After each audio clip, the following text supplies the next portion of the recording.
আমাদের সংস্কার প্রস্তাবগুলো জমা দেই, সেখানে লেখাই ছিল যে জাতীয় ঐক্যমত্যের ভিত্তিতে এবং সংস্কারগুলো এই সরকার অধীনেই বাস্তবায়ন হবে। সেখানে আমরা বলেছি এবং আজকে সেটাই বলছি, বাস্তবায়নের জন্য গণভোট, যেহেতু এই নতুন গৃহীত সংবিধানের অধীনেই আমরা নির্বাচন করতে চাই, আমাদের দ্বিকক্ষ বিশিষ্ট একটা পার্লামেন্ট কিংবা 100 নারী সদস্য, এই বিষয়গুলো তো সব দল একমত হচ্ছে, তাহলে তো এটা এখন থেকেই শুরু করতে হবে। শুরু করতে হলে এখন তো এটাকে অ্যাকসেপ্ট করার জন্য একটা প্রক্রিয়া বা আইনি বৈধতা দেওয়ার জন্য গণভোট করলে তো এখনই করতে হবে, নির্বাচনের একই সাথে করার তো সুযোগ নেই। কারণ আমরা এই নতুন সিস্টেমে এবং এই সরকার অধীনেই নির্বাচনটা চাচ্ছি। 100 জন সদস্যের সংসদ সদস্যের মধ্যে বলা ছিল যে 50% বিভিন্ন পেশাজীবী, বিশেষ করে শিক্ষক, সাংবাদিক, বিভিন্ন ক্যাটাগরির লোকেরা নিয়োগ পাবে।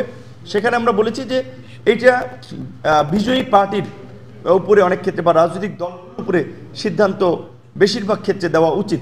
সেক্ষেত্রে ন্যূনতম 20% আমরা নারী, সাংস্কৃতিক ব্যক্তিত্ব, পেশাজীবী, এইটা রাখার ক্ষেত্রে আমরা এখানে একমত হয়েছি।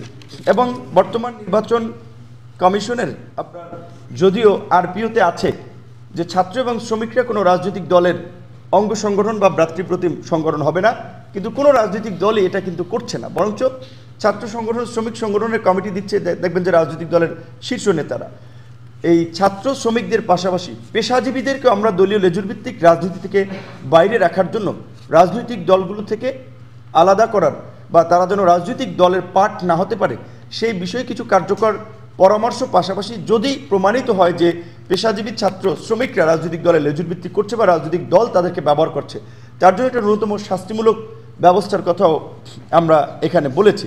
আমরা এটা আমাদের মতামত দিয়েছি যে এই যে আমরা প্রস্তাবগুলো দিলাম, আলোচনা হলো, এর বাস্তবায়নটা কী প্রক্রিয়া হবে।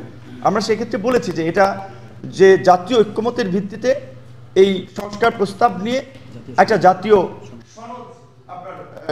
গৃহীত হবে, যেখানে সকল রাজনৈতিক দল, বিশেষ করে যারা এর সাথে জড়িত স্টেক হোল্ডার, তারা স্বাক্ষর করবে।